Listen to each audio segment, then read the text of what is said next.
Hi guys, I'm Varun and I'm back with another winter recipe that I'm going to be doing for you guys today. I'm going to be doing a Moong Dal Halwa for you guys, but just like all of my other recipes, it's not going to be your regular Moong Dal Halwa.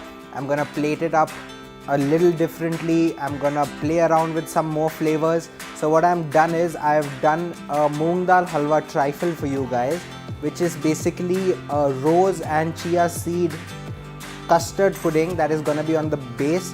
Then we have a nice layer of roasted almonds, which is going to be topped with some freshly made Moong Dal Halwa, and then it's going to be bruleed on top with some sugar, and then you just brule it on top to get that nice snap of caramel on top. So let's check out this recipe.